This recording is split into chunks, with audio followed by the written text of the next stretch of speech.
another 30 and we'll get started.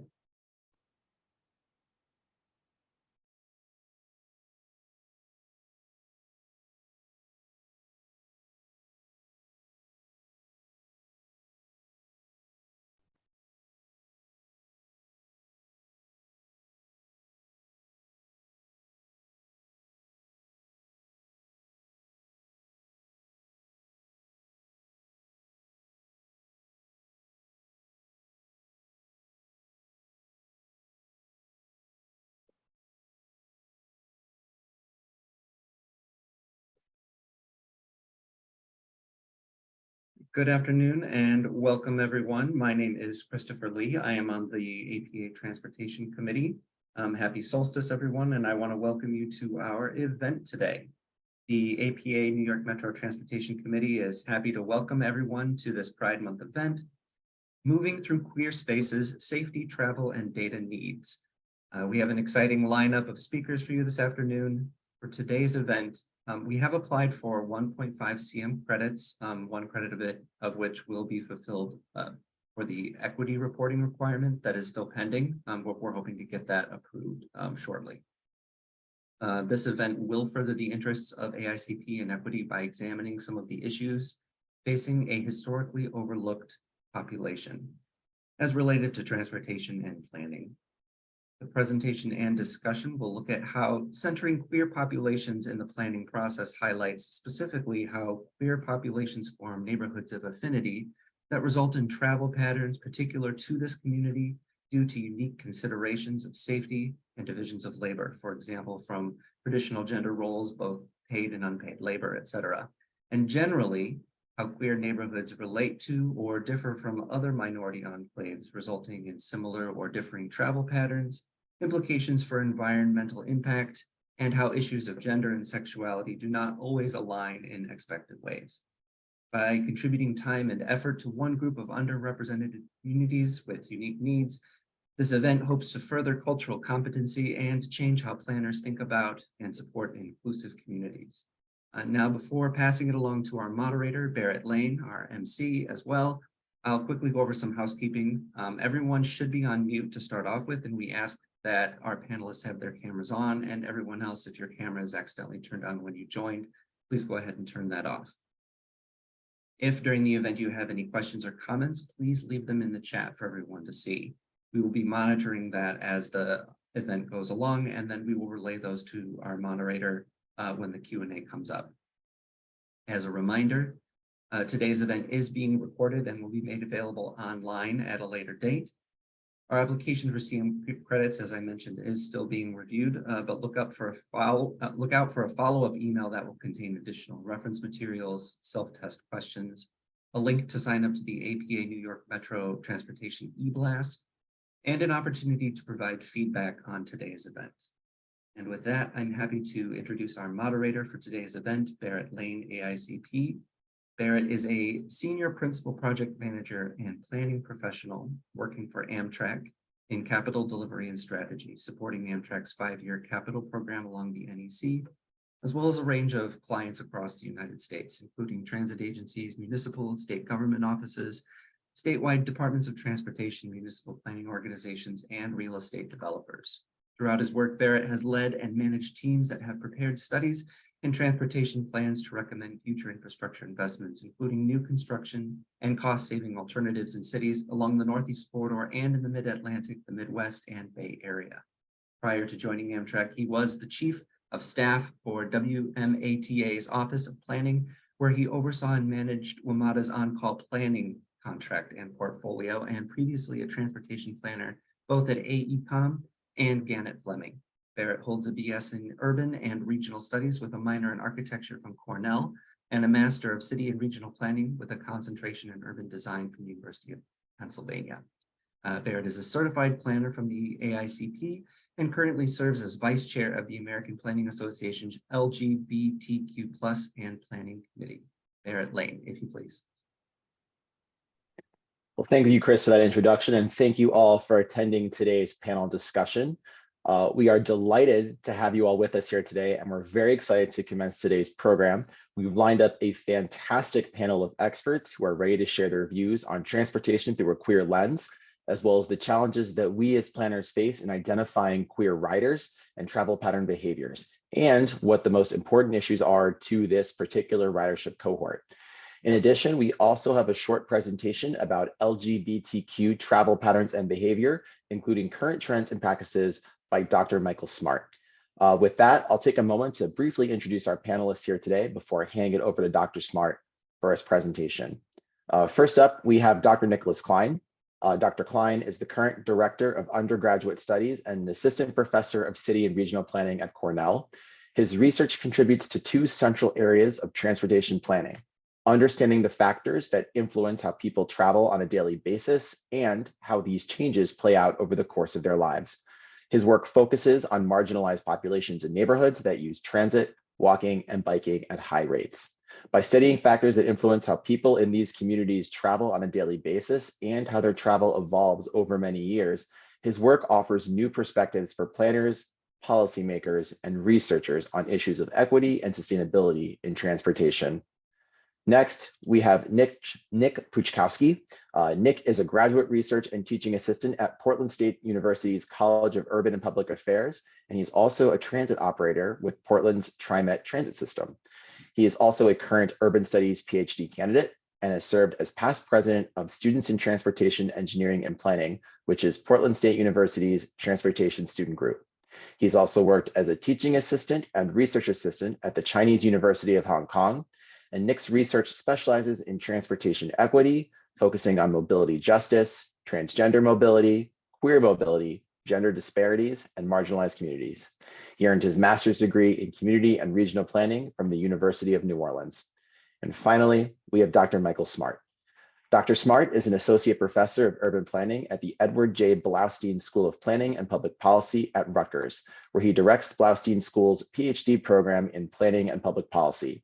His current research projects include an investigation of how transportation helps or hinders people's ability to find and keep a job, issues related to transportation and the unhoused, and on public support for funding transportation. Dr. Smart holds a BA from Yale, a Master of City Planning and Transportation from the University of Pennsylvania, and he received his PhD from UCLA.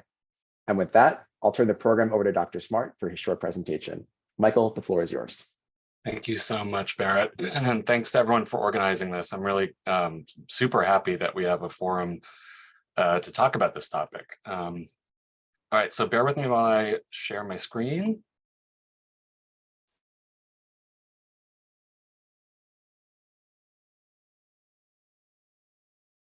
Okay. All right, so I'll try to keep it brief because I think the real fun will be had a bit later when we have the panel, and then definitely the Q&A section. So I'm going to talk a bit about my research around these issues, and then some of the others' research as well, sort of what we know, what we don't know, where there are data gaps, that kind of thing. So first of all, what's the motivation for studying this? There are a lot of reasons why we should study queer mobility. There's, first of all, nearly 6% of Americans identify as LGBTQ+. We are, presumably everyone in the audience here is a planner or is a friend of a planner at least. And we're spatial people. We think about how people use space, how they cluster in space, what spaces are excluded for certain groups of people. And when it comes to LGBTQ populations, there's a ton of clustering, which I think is probably no surprise to folks in the audience. There's evidence, pretty strong evidence, that LGBTQ people, particularly when they live in queer enclaves, gay neighborhoods, gayborhoods, whatever you want to call it, exhibit pretty distinct activity patterns and travel patterns. And I'll get into those in a bit. And then really importantly, and this is, has always been a big issue, but has attracted a lot of attention in recent months, let's say, there are unique issues, particularly around harassment on public transit and in other public, modes, so walking and biking.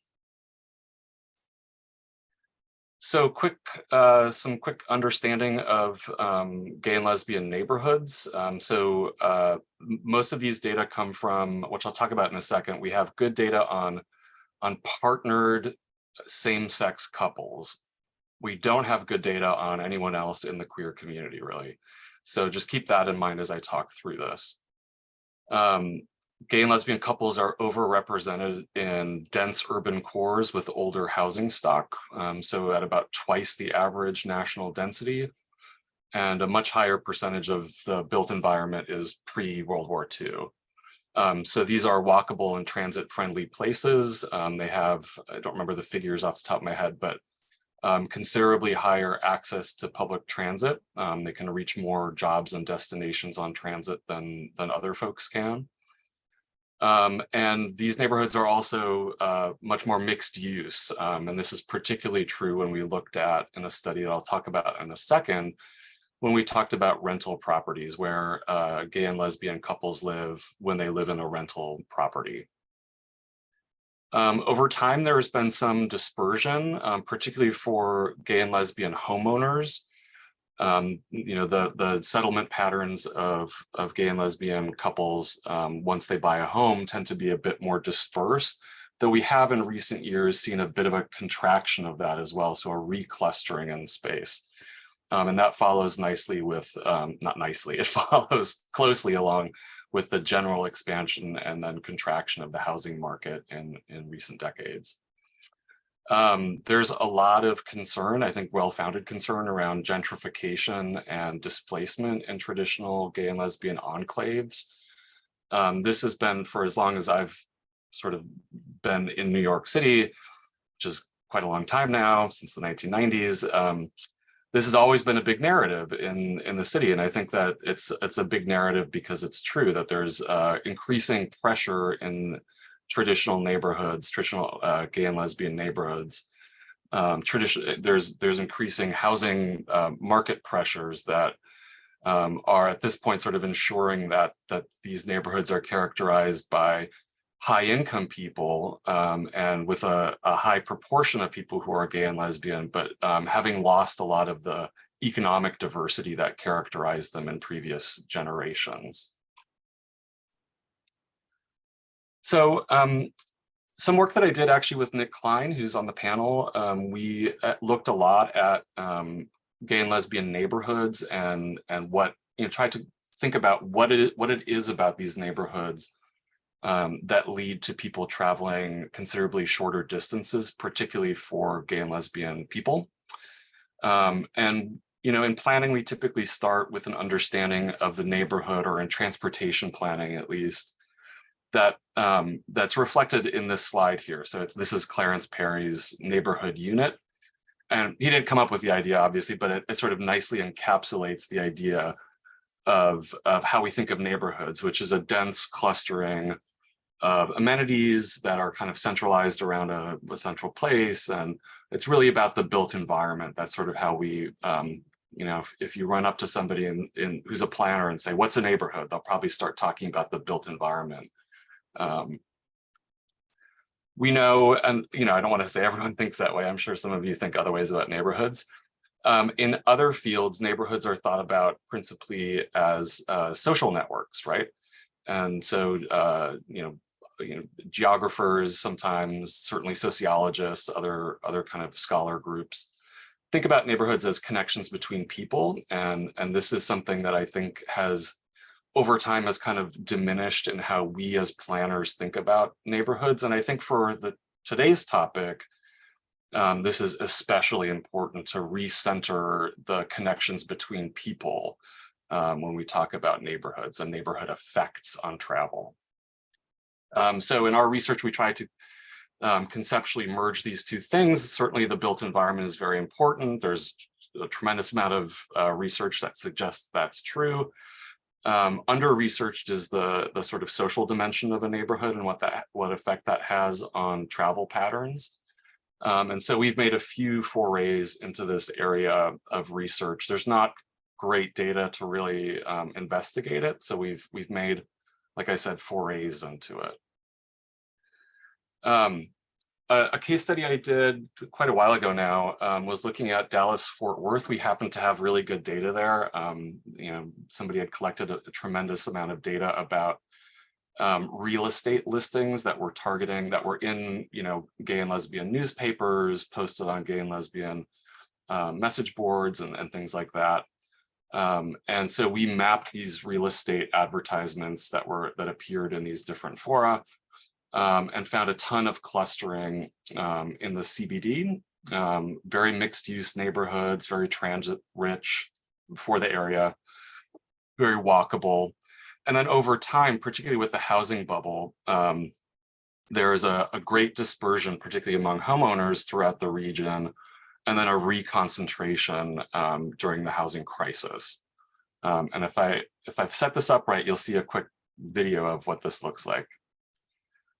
So this is just showing over time in Dallas, a lot of clustering in downtown. The colors mean bars, rental properties, and for sale properties. And then over time, once we get into the 1990s, there's a bit more of a spread of these. And then in a moment, we'll see the housing bubble. That's what we see right now is a kind of explosion across space of at least where properties were advertised in gay and lesbian newspapers. And then toward the end of this little video, you saw that there was, again, a real reconcentration in the traditional LGBT neighborhoods in Dallas-Fort Worth. So like I said a couple of times already, the data that we have available to us are not great. We very commonly, people who look at this, are using the residential location of people who declare to the census or to some other, usually federal agency, that they are in a same-sex partnership. We don't typically ask in any level of government for people to identify their sexuality.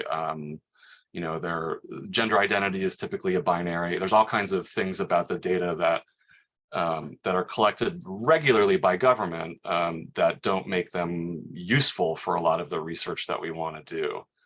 So we're just always using people who are comfortable telling the census that, yes, they live with a person of the same sex, and then they identify to the census that person is not my roommate, but they are in fact my partner or spouse. There's big problems with this, which is that the population of people who have roommates is a lot bigger than the population of people who are willing to tell the census that they're in a same-sex partnership. And so it's been demonstrated that even a small percentage of roommates, just like, I don't know, watching TV and filling out the forms and checking the wrong box, will lead to a real pollution of the data. So if 1 in 4 roommates or 1 in 10 or even 1 in 20 roommates just accidentally check the wrong box and say that their roommate is a partner, that could lead to a real bias in our understanding of where gay and lesbian people live in the United States. When it comes to travel data, it's almost non-existent. We're mostly relying again on people who are willing to tell the census taker or the survey taker or the survey instrument that they have a same-sex partner. And for most data sets, there's just not a sufficient sample size of people who respond that way for us to do any kind of robust analysis. The National Household Travel Survey and the American Time Use Survey are two that I've used and have some confidence that there's definitely a lot of noise in the data because of the reasons I just mentioned, but that we can start to think about what the patterns are, what the trends are among these populations, with at least some amount of confidence. And what we find when we look at these data is that regardless of income, gay men in particular travel a lot, quote unquote, greener. So they travel at transit by rates that are 3 times as high as straight men, so triple the amount of transit riding. They walk and cycle about 50% more.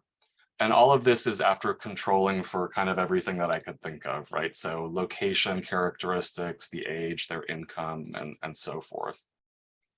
And then when it comes to commute distance, which we have good data on, of course, from the census, gay men who live in LGBT neighborhoods have considerably shorter commutes, so about 5 to 15% shorter commutes than the people who live next door who are not a gay couple. So that difference is quite strong, and it's we can start to infer that it's something about the matching between the people and the neighborhood, and not just about, well, of course, that neighborhood is close to downtown or something like that, because we only see the strong effect for same-sex couples. In this case, it's I think we found just for gay couples. So what we can, speculate coming out of this is that the ties that people have to people, friends, institutions are more proximate, right? There are more things in the neighborhood that you might be tied to, because the neighborhood is in some way, it's tied to your identity.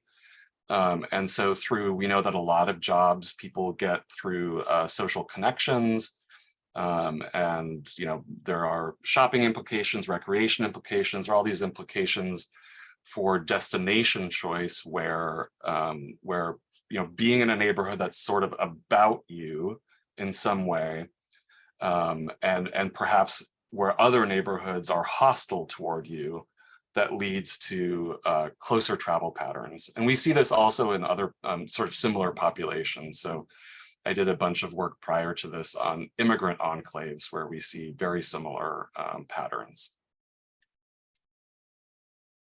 So I guess maybe I just said this, much shorter travel distances for shopping, personal trips, social recreational trips.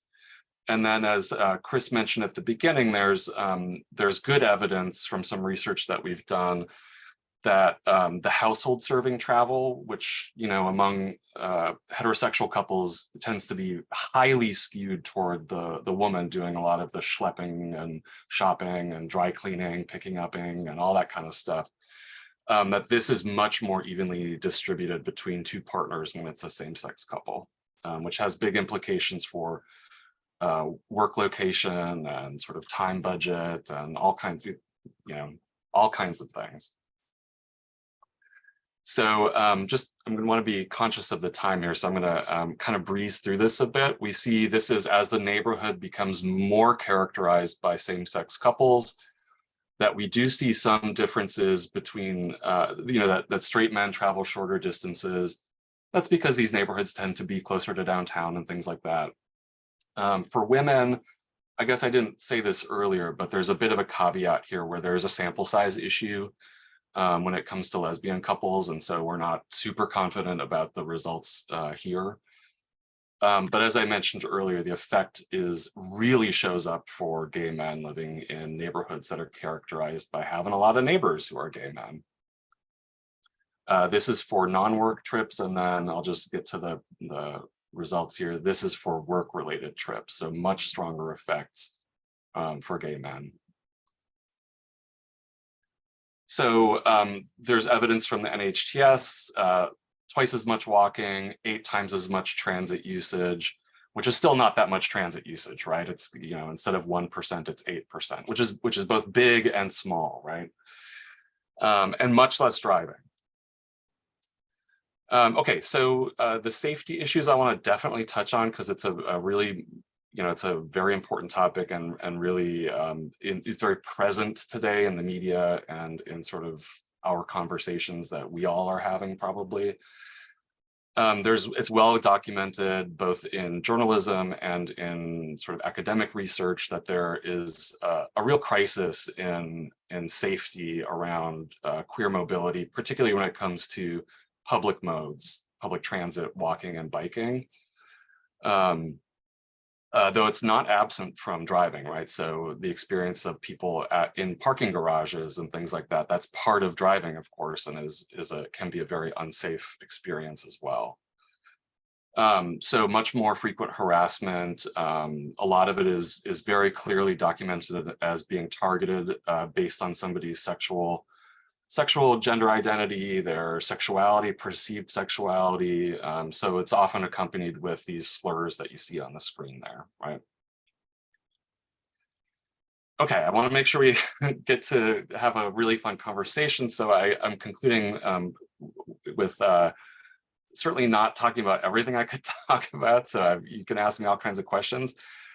Why should we study this? It's a population that's been overlooked, as Chris mentioned early on in today. We have a duty, I think, to plan for populations that have particular needs, even though oftentimes, and when I go and talk about this stuff, I can get pushback on this.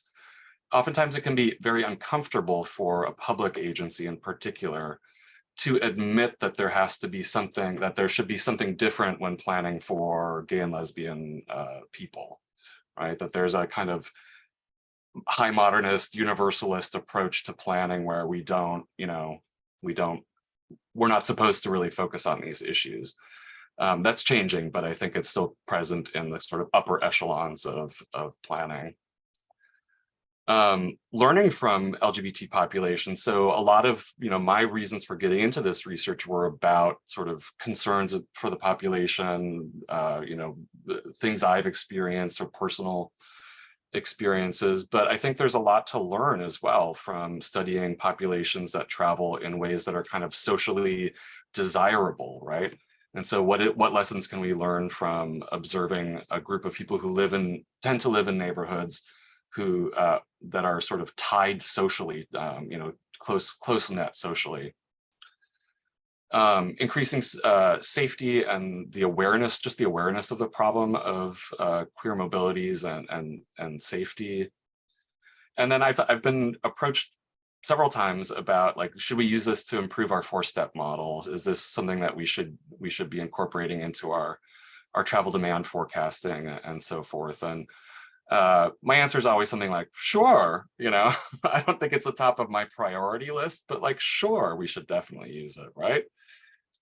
And then the data are not great. We have a lot of work to do to collect high quality data and to do it in a sensitive manner that ensures people's safety and full participation, feeling of sort of inclusion. And then outreach and engagement. There's not a ton of work on this. I think we'll hear from Nick P. a bit more about some of the work that he's doing, but around sort of engaged scholarship, that's not just pulling data from the census, for example. Okay, and that's my bit. I hope I kept myself roughly on time. No, that was great. Thanks, Dr. Smart, for that wonderful presentation. I think that really helps to set the stage for today's panel. I think you've touched on a lot of great issues in terms.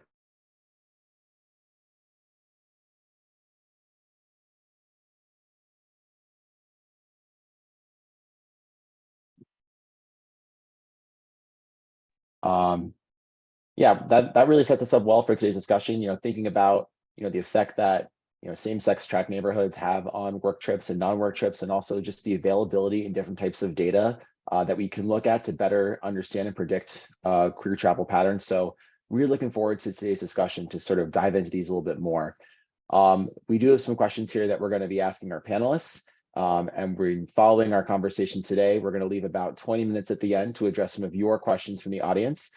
As a reminder, please use the chat to submit your questions. We'll be monitoring that throughout the panel and respond to as many of those questions as we can.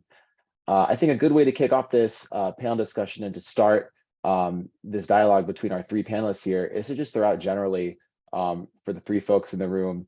Dr. Smart, you kind of touched about this a little bit in your presentation, but this is really for all of you. If maybe you could take a few minutes just to talk about the nature of your current work, the research that you do, and how it advances knowledge in the areas of transportation, community, and queer issues and studies. And let's start with Dr. Klein on this one. Thanks, Barrett, and thanks, Mike, for the good overview. So I do a lot of research around the role of transportation in people's lives over many years, and most of that actually focuses on transportation affordability and looking at those issues. But I also do research on travel behavior, and the work I've done with Mike that he talked about is sort of the research I've done that's germane to the topic today. And Mike, I think, summarized that well. We find, distinctive differences between the travel behavior of same-sex couples and straight couples when we look at, particularly around queer neighborhoods.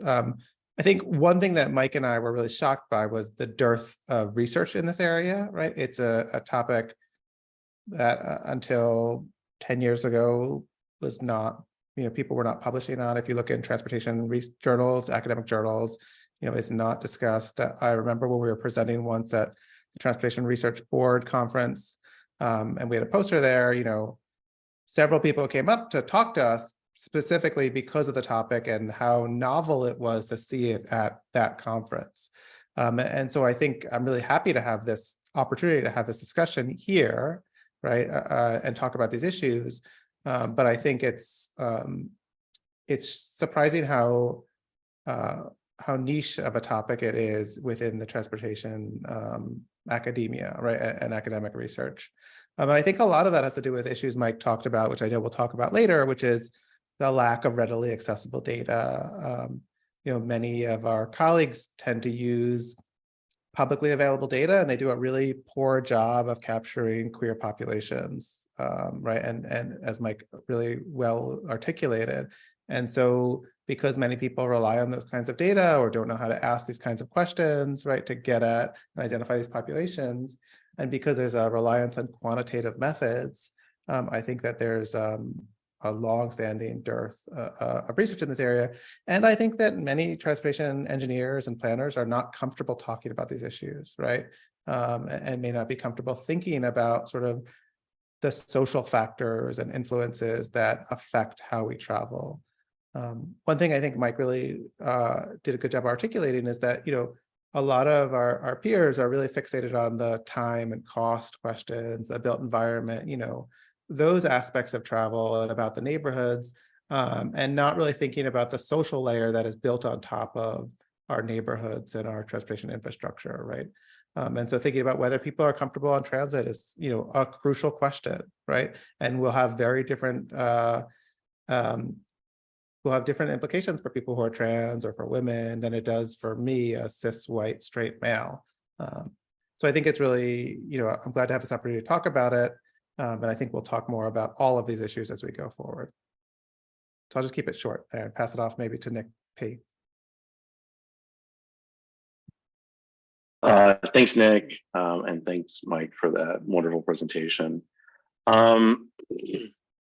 Yeah, so, a lot of the work that I've been doing, specific to my dissertation, is focused on gender diversity in travel behavior.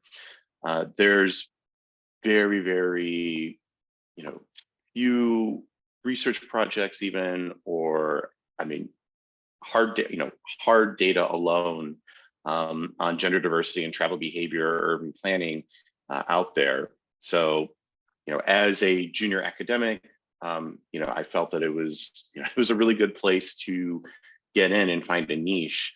And it has just been there's so much data out there that we have yet to capture and dive deeper into this field and apply it to Mike's work and Nick's work. It is astonishing. When we get into the nuances of gender, we really do have to dive and pull from sociology. We do get into some geography. We do get into cultural studies, women's studies, and it's important to pull those fields in there because when we're discussing gender, especially now in the current political climate that we're in, you do have to take a deeper look into it and really get into the weeds of gender performativity and how that impacts a person's ability to move through the urban environment. When I'm doing my research, I'm going to bring some big West Coast energy into this. I use art as a methodology.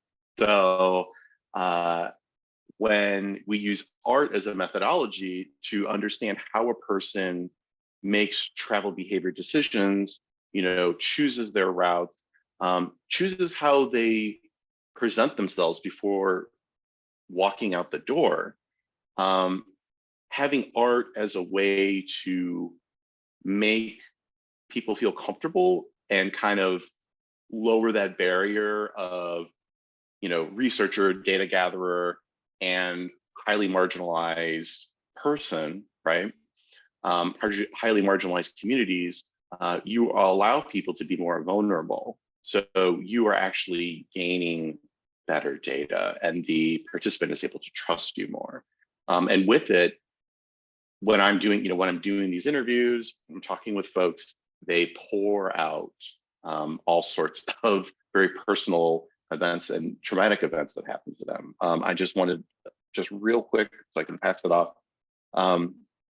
Just some of the things that I'm noticing from my interviews, from the papers that I'm writing. A lot of folks who identify as gender diverse or transgender, they have unique travel behavior experiences. They make unique decisions. Some are akin to the binary heteronormative view of gender that our society still has, but others are unique. Some are very, very unique. And a lot of what I've been finding is that there's a very pragmatic and DIY approach to travel behavior for folks in terms of protecting themselves. Many of the participants that I talk with or interview, they go out armed. They carry weapons. Others, there have been instances of folks, if there is like a rise of some type of transgender violence or gender diverse violence that happens in the streets, we'll have DIY like Lyft or DIY Uber networks developed so that folks can just call a phone number and get pulled out of a situation, which I haven't read about, or I haven't seen in other types of other fields. But it's the future of this work is pretty exciting. It looks really interesting, and there are some other fields that we still haven't talked about yet. Like I would say queer adjacent would be, how are polyamorous folks moving around the study? How are they making decisions? A lot of the work that we, a lot of how we, view gender and sexuality is still through this like monogamous lens, and how we're, and even with like census questions and all of that, it is still very, paired, right? So how do we make that expansive in the future? I'm really excited to see where that goes. So I'll end with that.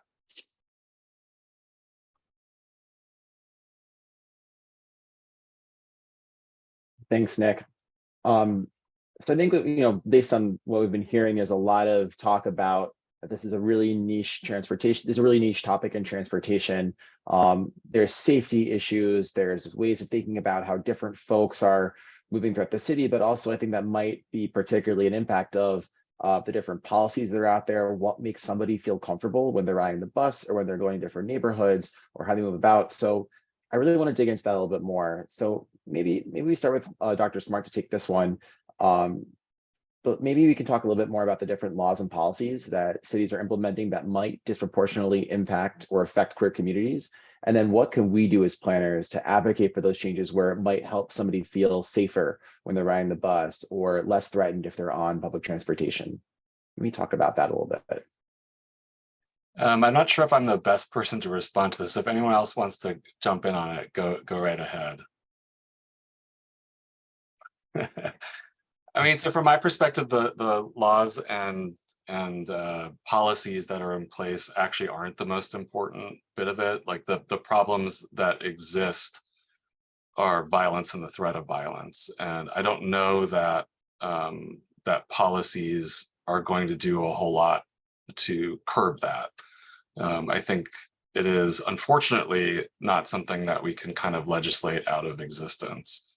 And so certainly there are, safety training and just awareness among operators and particularly around transit police. There's a lot of small things that they're not even small. There are a lot of things that can be done to improve the current situation. But the what's the right phrase? The lion in the room? That's not right. Elephant in the room is that there's just a lot of hate. Right. And that's not something that a policy is going to do much about unless we get to, I don't know, educational policy and wait 15 years or whatever to see the fruits of that, which is not in our purview as planners. And so, it's not something I'm going to talk much about today. I can jump in a little bit. on that. Going off of what Mike said, like trying to, regulate hate out of our society is definitely, that's the big one, right? Like that one is very difficult. But what we can do is do the inverse of that, and then, but by making places welcoming to folks. At TriMet, so Portland's Transportation Authority or Transit Authority, one thing that TriMet has done, and has actually, like in the work that I've done, I've seen it, is TriMet worked with local drag queens to do PSAs during COVID, and about wearing masks, and keeping your hands sanitized and all of that good stuff. And those PSAs make people feel more welcomed on transit. It attracts folks to transit because here's a public entity that is working with queer folks, queer performers to generate a welcoming culture. And that creates more, like a queer literacy within that culture, or I'm sorry, within that entity. And that attracts folks. Folks know that they can go there and be like, oh, okay, like it might not be the safest environment on the train, but I know that the system or the entity as a whole is more welcoming, more accepting. So there are ways that we can, like Mike said, transit police training, operator training, great, creating queer literacy around those people in positions of power makes a place safe. So, and that's as much, that's one good step in the right direction. Definitely couldn't agree more with that. And I think that's a really cool way to like both provide public awareness of staying safe on transit, but also signaling to queer folks like you're being seen, you're being represented, you're being heard, and this is a safe space for you to exist.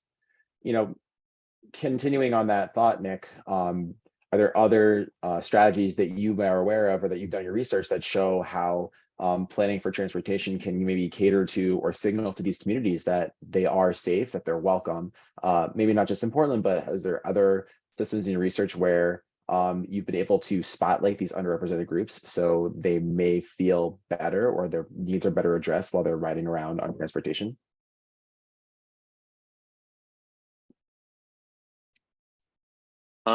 I have to say I can't at the moment. That would, like, a lot of my work right now is just focused on Portland just because of the accessibility of it.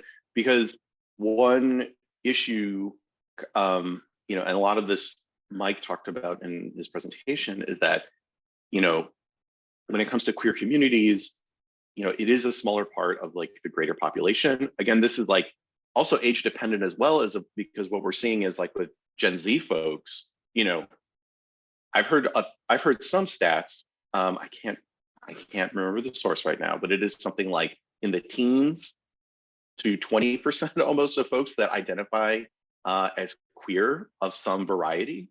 So we're seeing, queerness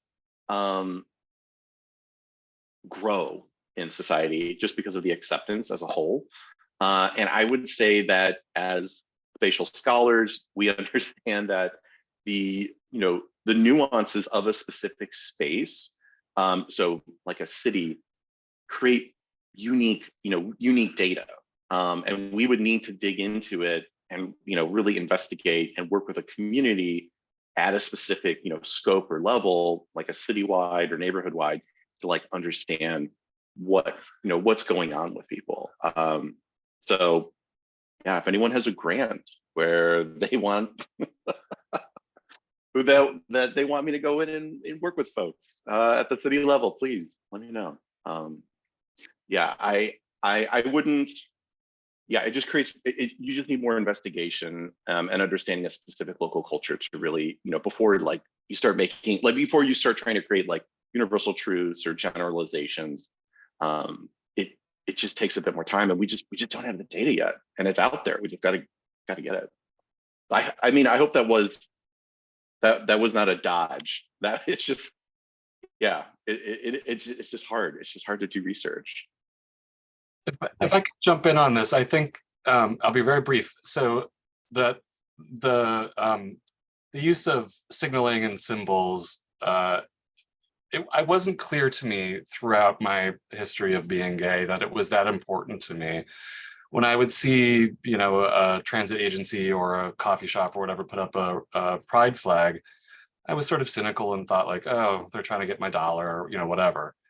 And now that that is being taken away in many places for fear of backlash, it's become so clear to me that that was actually quite important to me. And so I really don't want to downplay like the use of that kind of signaling and messaging around being accepting is super important, I think.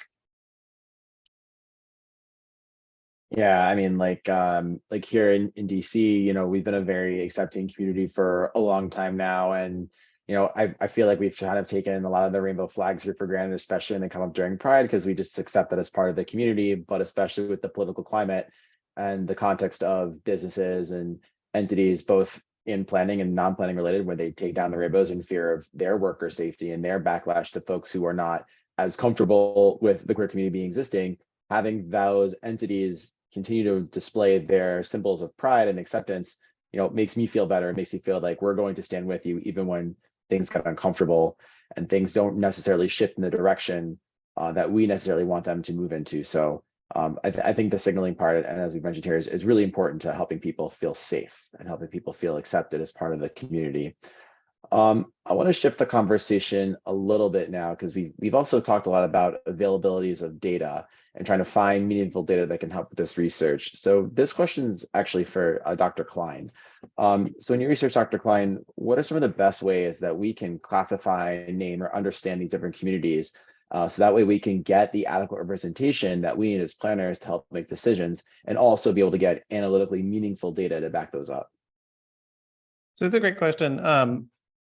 I think that, basically you have to collect your own data, right? You cannot rely on off-the-shelf data to understand queer populations broadly, right? Like, we know this, the data that you can get from the census is just, as Mike said earlier, same-sex partnered couples. There's a lot of noise in that data, right? Even then in the census, all you know is a rough area where people live, right? Their commute, which is only less than 20% of all of our travel, right? So you get a very small window into someone's life. The only other source is the nationally representative source for travel is the National Household Travel Survey, which is hard to use. It's not user-friendly. Most planners can't just dive into that data, and it's really gives poor geographic specificity, right? So if you want to understand New York City, you can sort of get some understanding of some people, but you won't understand the landscape. None of these surveys ask anything about sexuality, right? The only question they ask is about sex. Usually it's not gender, right? As we've talked a little bit about. And then you can only identify people who are in same-sex partner couples, right? And so there's a whole, group of people who are not included, right? Who you cannot identify. I think Gil Valentine calls this the governmental closet, right? As this idea that sort of everyone else is just left in the closet in terms of the data that you have. Obviously, things have changed and gotten better in the past 20 years when it comes to census data. There's a lot of things that they used to not include, not release, change people's partnership status or gender status based on sort of how they were responding. It's a longer conversation. I'm not going to get into that, but it's interesting if anyone wants to look it up. And so I would recommend just gathering data. And I think Nick's work is a really great example of using qualitative methods, right, to understand the needs of a community. Many planners are not going to sort of know offhand, right, or have a good sense of what questions they should ask on their own survey. And so I think sort of using methods that lots of planners use all the time of talking to people in communities is sort of the best approach in this. And I think that makes a lot of sense. If you do want to do surveys, there's great advice from people at the Williams Institute at UCLA about how to ask questions about gender and sexuality if you think it's an important thing for a survey. But I would advise to use qualitative methods. I think and I think that's a challenge because it takes more time, right? It's often more expensive. And I think it can be really valuable to tell stories and to hear from people in the community. A lot of policymakers really respond to narratives and stories. But it also is challenging because a lot of other policymakers want to know how many, right? And so there's a tension in that I think is in conflict. And I think lots of transportation planners are not trained in qualitative methods, right? We don't, often in planning schools, people take a quantitative methods class, but not everyone is taught how to go out and interview people, right? How to do a focus group. But I think these kinds of questions that we're talking about, whether it's about fear of harassment, feelings of safety, whether it's about general needs of the community, I think lend themselves much more to qualitative methods.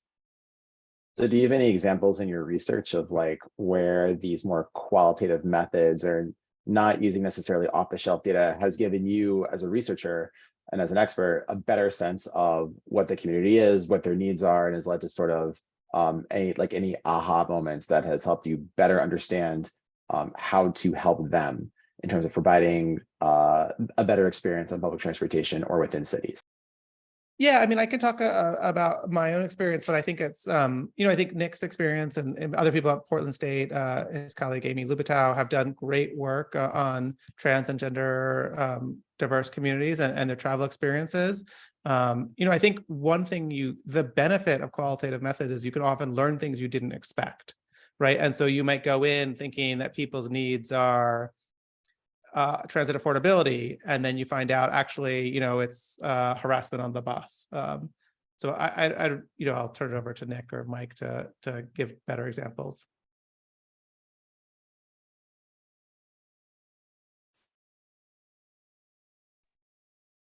Yeah, I don't know. I feel like I've been speaking a lot.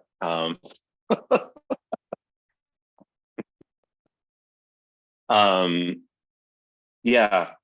I mean, using qualitative methods is, just echoing a lot of what Nick said. It is crucial for getting that, those deeper data on a community.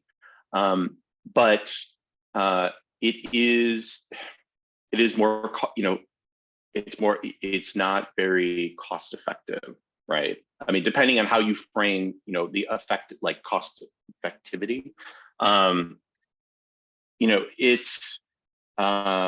it does take more time. You do have to build trust with communities.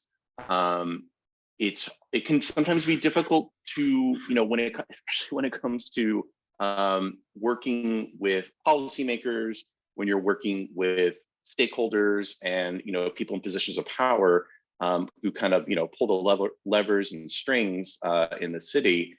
It can be a hard sell to get folks to not only just buy into using qualitative data to make policy decisions, but just to trust you as well, and to trust that it is valid. Which I would say that when it comes to using quant data, I think it is just as valuable of a tool, especially in for a population of this size. But again, it's just not really out there. And the way that questions are being framed, they're usually just not, they're not good. And they're having a hard time, folks are having a hard time even extracting these data with the tools that are available now. So if you're trying to build for a community, if you're trying to, work on a neighborhood plan, transportation plan, at that level with a specific queer community, you just need to talk to folks, like actually talk with them, and kind of reevaluate how you're talking with someone and what it is that you're interested in. So that's my response. Mike, do you have anything to add? Yeah, I'll just add quickly. I think that so many of the questions that we have that are outstanding about queer travel are the questions of the nature, what is that like? And so you just can't really do that in a survey, right? So many of even when it comes to, if you want to think about improving your 4-step model and all this kind of stuff, a lot of the underlying questions are still, well, why are you traveling so much within your own neighborhood? Because if you understand that, if it's about fear of going elsewhere versus attraction to the place that you're in, that has big implications, first of all, for the person's experience, our understanding of their constraints and opportunities, but also for thinking about like, what's the future going to be like? Those are two very different kind of things that can change, right? One is hopefully more likely to change, the fear of going elsewhere. Those are my 2 cents. Thanks, guys, for adding that in. I want to shift the conversation a little bit in a different direction here. We've talked a lot about sort of what is specific to the queer community, but I think you've also got other factors that also play into both the queer community's travel experience and then other cohorts in an urban environment that may have similar needs. I think one issue we're seeing a lot in public transportation, not just for the queer community, but for the large population in general, is just the amount of, there's a lot of unhoused that are in cities these days. There's a lot of unhoused we see in public transportation. That factors into decisions that folks are making as they're taking the bus or taking the train or moving from one space to another. And we also see large rates of homelessness, or rather being unhoused within the queer community itself, particularly in cities. So Mike, this question is actually directed to you. How does homelessness factor into issues of safety and transportation needs and travel patterns, and also into policymaking that can help planners make better decisions for everyone? Yeah, such a good question. This is a really huge issue for queer communities. The rates of homelessness are much higher than they are for the rest of the population. And it's also a really important issue for transit. Transit locations, transit shelters are one of the largest sources of shelter for the unhoused in the United States. And so I'm doing some research on it right now. My real answer is kind of like, wait a minute, and I'll tell you more once we're done with the project. But there are huge issues around the perceptions and feelings of safety and actual safety, of course, particularly for trans populations who are unhoused and using transit as a shelter. And there's no one answer to it, because it's just so different by what transit system we're talking about, what city we're talking about.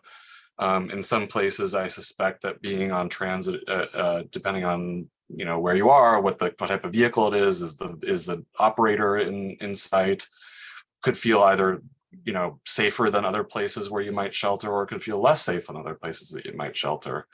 And so it's something I'm glad to see. There's a working group for transit agencies right now that are talking about the issue of the unhoused using transit properties as shelter and transit vehicles as shelter. I'm glad that there's a lot of attention being paid to this right now, and I think we would all be well advised to acknowledge the fact that there's a substantial portion of this unhoused population is queer identifying and are facing totally different, or I don't know about totally different, but a different set of fears and acts of violence and so forth.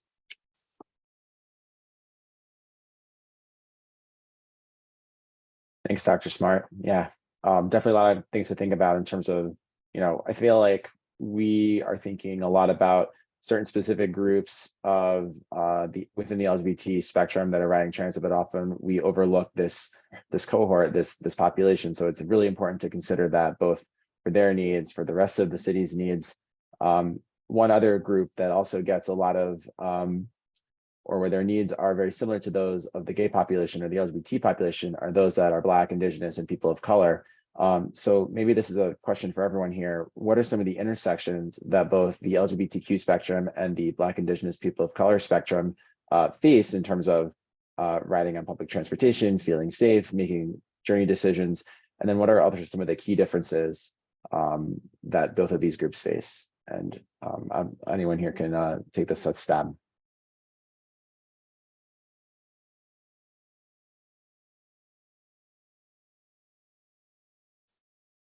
Maybe Nick P. Yeah. So when I would say when we're doing research about queerness, LGBTQ plus, gender diversity, we will always, if you're I would say that if you're doing it well, you will always take a intersectional view of, an intersectional approach to your research. So when you are interviewing folks, when you're taking survey, you will see that the racial and also class view of of your population, you'll understand that there are differences, and the differences, like I would say in the work that I've done so far, it's an additional burden that folks have to carry when they are making travel decisions, right? When they are deciding how to move, how they're leaving the door. It's another layer. It can be multiple layers too. So the more, if a person who is not this white, male, hetero, like anything that is not that, because that is how our society, focuses on what is, or an able-bodied as well. If it's something that if someone does not identify in that way, it's just additional layers and burdens that they must filter through. They must, essentially calculate into their decisions to move. And I would say that, with the BIPOC folks that I talk with for my studies, they bring it up. They talk about it too, and it's just as much as, if you're doing like a traditional non-queer focused travel behavior, survey or interview.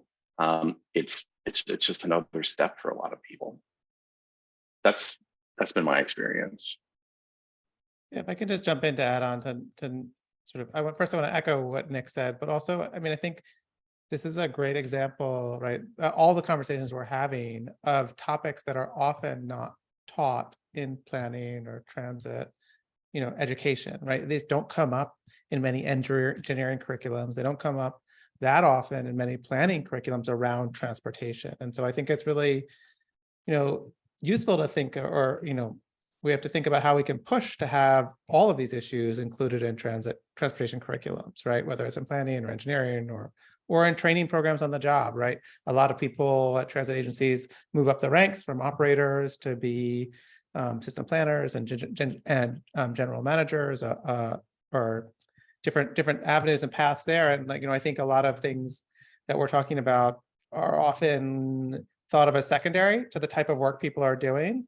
And I think, if you talk to people who are writing, different marginalized groups who are writing transit, it's not secondary to them and the experiences they face every day. And so I think we should think about how we can include these kinds of things in curriculums and on-the-job trainings. I think it's analogous, to sort of think about the experiences of women, right, as just one group, many of whom have intersectionality, intersectional experiences. But if you look at research on this, and Gwen Kosh has done really great work in South America on this topic, but looking at sort of talking to transit planners about sexual harassment on and the issues that women face. And it's not something that almost all of them were trained, very few of them had any experience in, of thinking about these issues or thinking about how to address them in a transit context, right? Or in any context.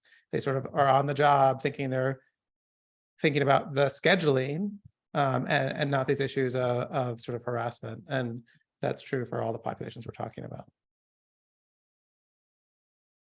Yeah, as Nick P mentioned earlier, I think a lot of transit planners and agencies were typically designing with one particular cohort of mind, the cis white hetero male, and we're not thinking about other groups that are core parts of the ridership, both in terms of the scheduling of the buses or scheduling of trains, where stations are located, how one is going to access the station or the bus stop from their house. There's lots of different factors that could go into these decisions, both in the design and the availability. And so I think, yeah, I agree with you, Nick, that we really need to be more thinking more about the melting pot of different cohorts that would be using public transportation and not being stuck in one particular mindset. And so hopefully this conversation and this discussion is helping to open up that part of the practice and getting us to think about, the different types of people that would be potential transit riders, or, what is about the potential state of transit ridership now that might dissuade or prevent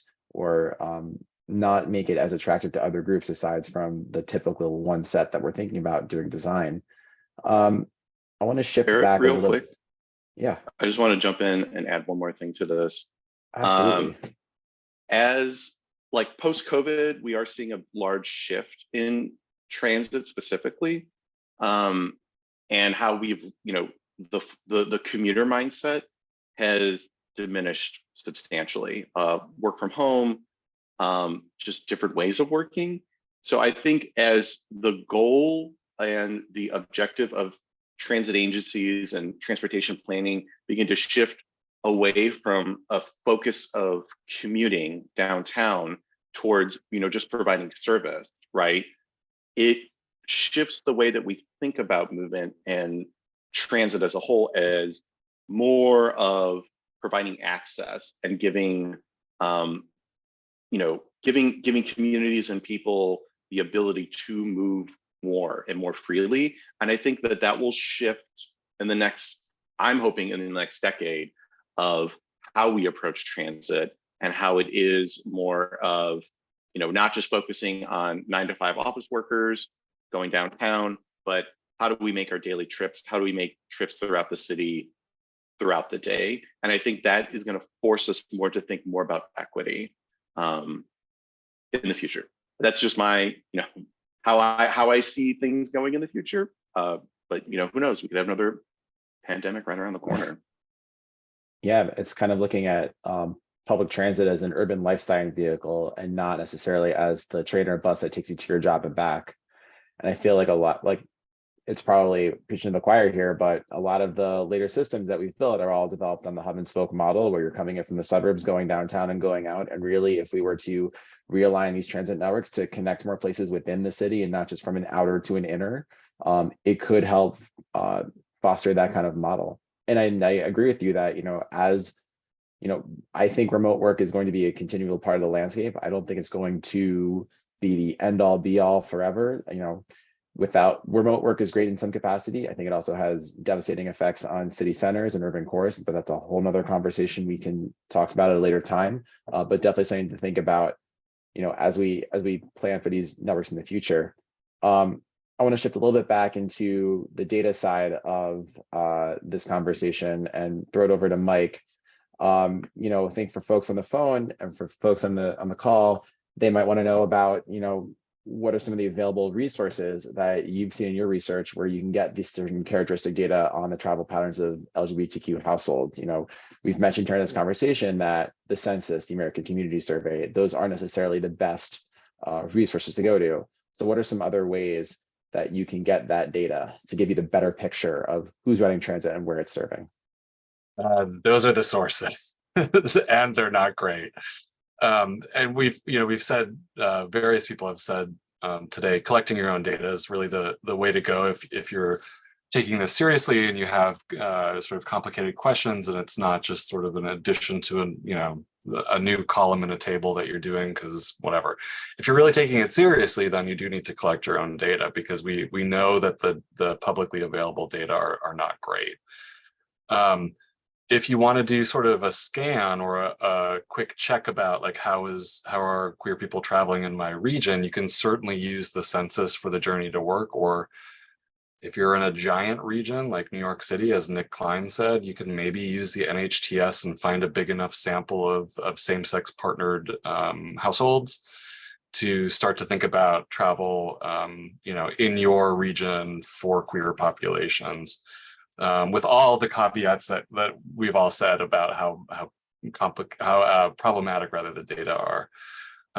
So there are a lot of other data sources out there around queer populations. They just don't have great transportation. I mean, there are, the health fields, physical, mental health fields collect a lot of great data on queer populations. there is a lot out there. It's just nobody's asking about how they get around.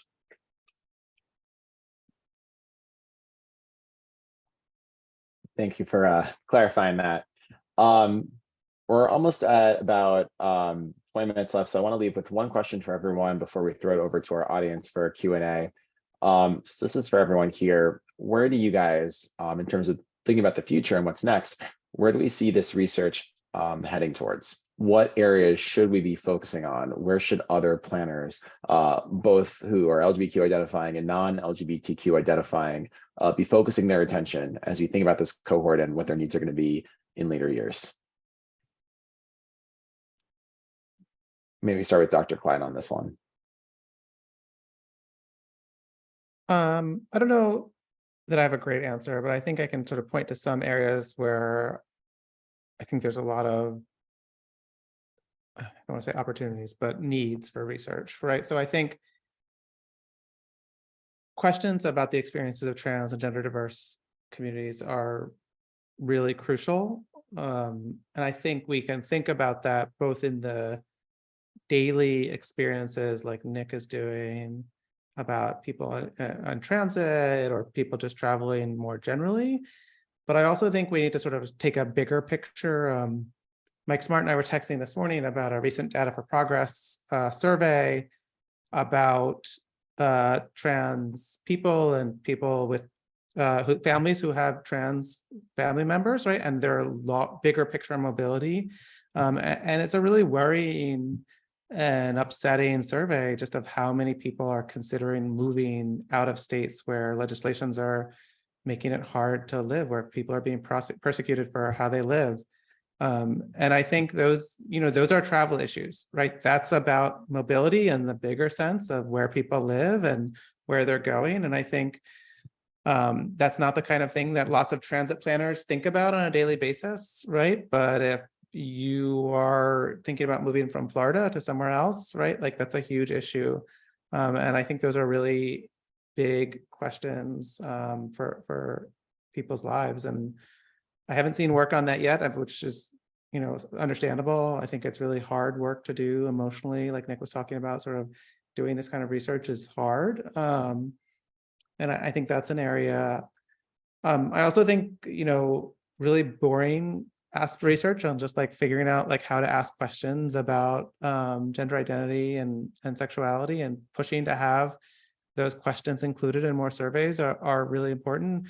We talk a lot in public policy about like, what gets counted matters. And so if we're not asking these questions and not collecting data on it, it can be very difficult. But if you talk to local planners or lots of planners, they don't know how to ask questions about gender, right? And I think, that people don't know how to separate gender and sex and how to think about what kinds of questions or why we should be asking those. And so I think thinking research about how better to do that would be really good. I mean, I talk about this in my undergrad classes about like, what does the census ask? And lots of people, there's all sorts of problems with it, right? Whether it comes to race or whether it's ethnicity or gender. And I think sort of thinking through how those are asked and how we can push for more data on that could be really good.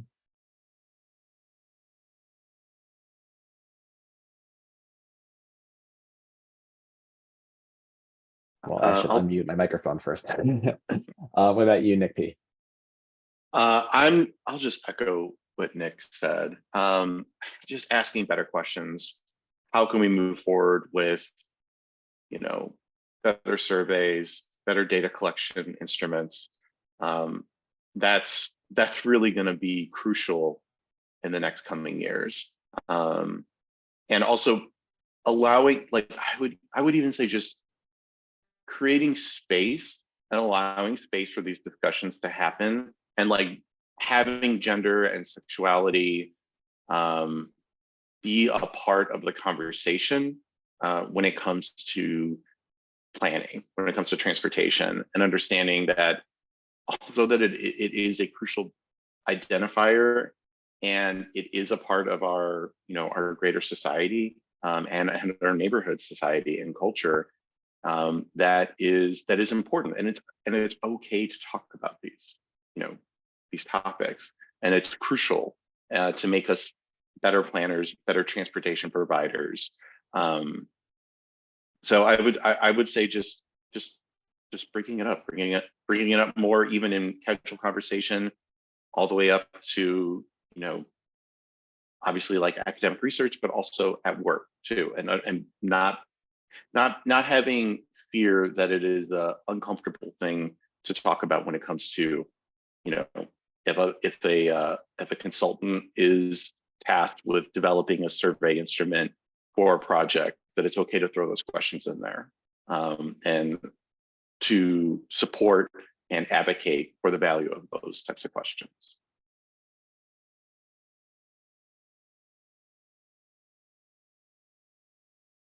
I'll just throw in real quick. Yeah. If you know me, you probably know I really like across space and across time. And so I think one thing that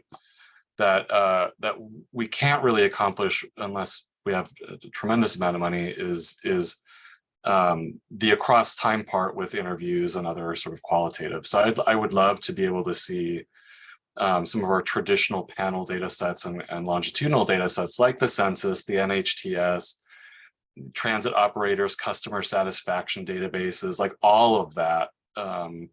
Also collect data on people's gender identity, their sexuality, it's just so that we can track, in my lifetime, there's been such a great change in societal sort of acceptance and then the retrenchment. There's been so much change for queer populations in a relatively short amount of time, and I don't expect that that pace to cease, right? And so I think over time is an important bit of this too.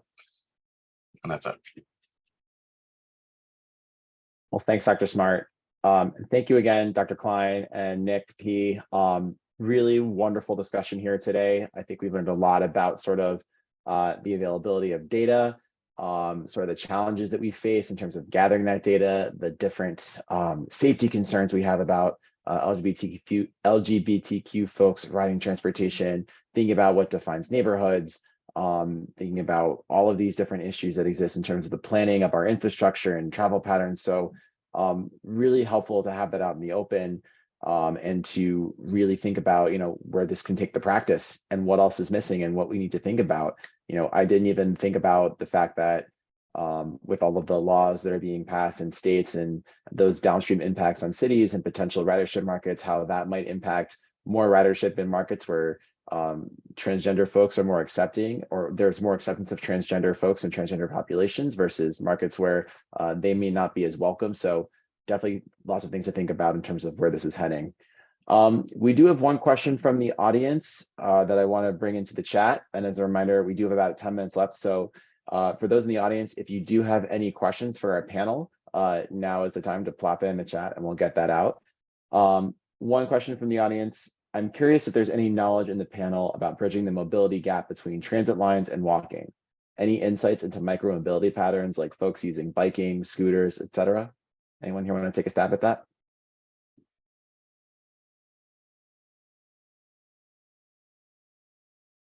I think if any one of us would know about it and queer populations, it might be you, Nick Puchkowski, since our research is quantitative and from a while ago, so before these things were a hot topic. So I don't know, do you?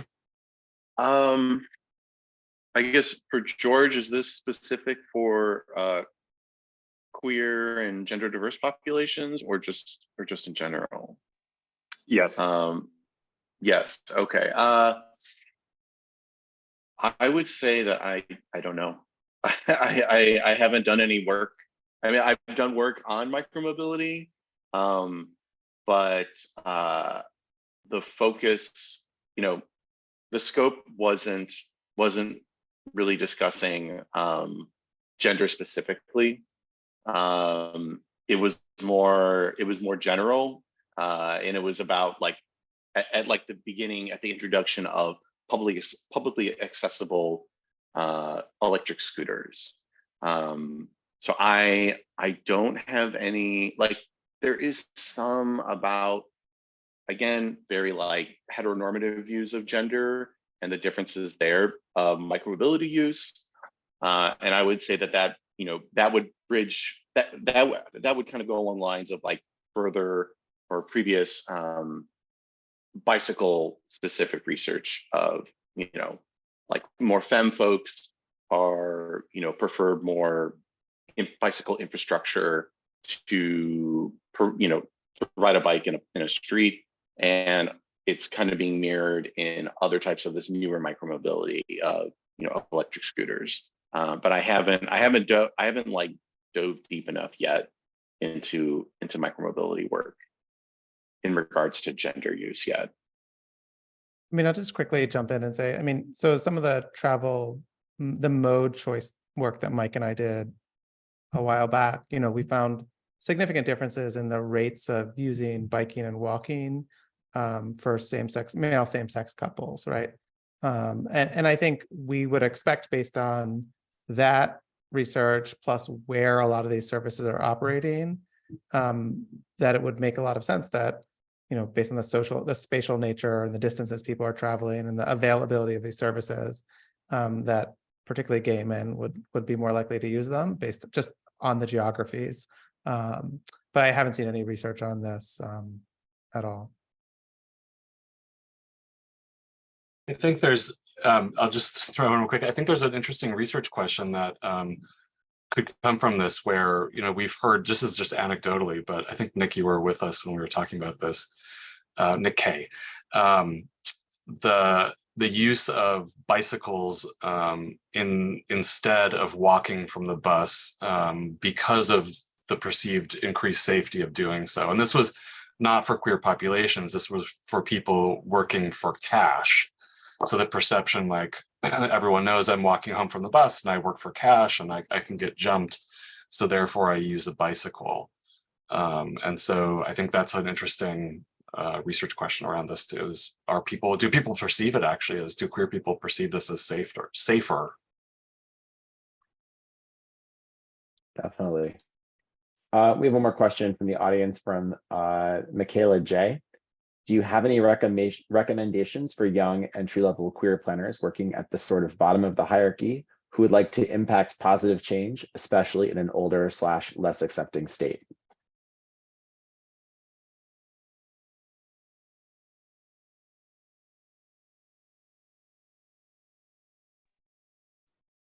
Yeah, I can talk a little bit about this. I think,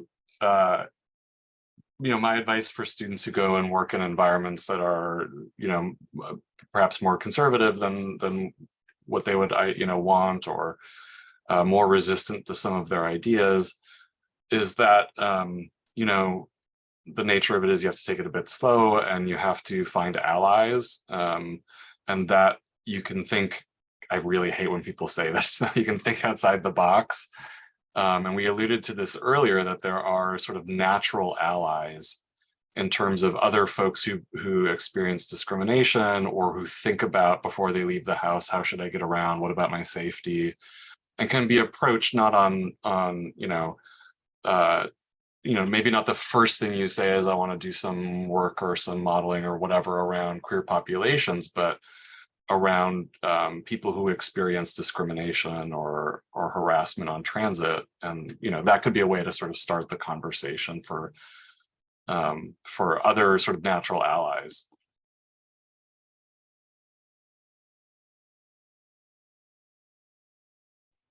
Yeah, I agree with Dr. Smart here. I think one of the most important things in any workplace, whether you're in a public agency or private consulting or somewhere in between, is trying to find your community within that workplace, to try to find the folks that want to support your research, who understand where you're coming from, being able to build that base, that coalition of both folks that may identify the same as you, or folks that are on the same side as you, or folks that will be accepting of who you are. I've been very fortunate in my career to have worked in workplaces that are very queer accepting, queer friendly, being able to find those allies, joining support groups, or joining events, and finding other work opportunities where there are folks that are either LGBTQ or they're LGBTQ friendly. And that has enabled me as a planner and now as a delivery specialist to be able to advance work that may or may not be related exactly to how I identify. But I do think that networking is probably the most important part to jumpstart the conversation. Seek those who are allied to your network that can become part of your network, make those conversations happen, build those relationships. The more they're able to build those relationships and coalitions at the onset, the greater that will help you as you move up in your career.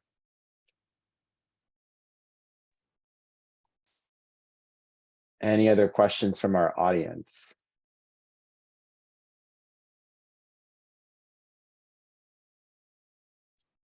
All right, we have a few minutes left. So once again, I will thank Dr. Smart, Dr. Klein, and Nick Pichkowski for your time today and for your expertise. I'm going to throw it back over to Chris Lee to close out today's meeting. Chris? Thanks, Barrett. And thank you again to all of our panelists who agreed to share in today's conversation. It's been a pleasure working with all of you, and thanks to the other committee members who helped set this today's event up and get us our application in for receiving CM credits. Just as a reminder to everyone, don't forget to keep an eye out for a follow-up email that will contain instructions on logging CM credits. Again, that application is pending, including 1 CM credit for equity. That email will also contain self-test questions, which is part of the whole CM process, additional reference materials, including publications from today's speakers, especially a request for feedback on today's event, and also an opportunity to sign up for our APA Transportation Committee e-blasts that go out somewhat generally about once every few weeks or so. With that, I hope everyone has a great rest of your week. Have a happy, healthy, and safe Pride Month. Have a great summer solstice, which is today as well. And we look forward to seeing you all again at a future APA New York Metro Transportation Committee event. Thanks again, and goodbye, everyone.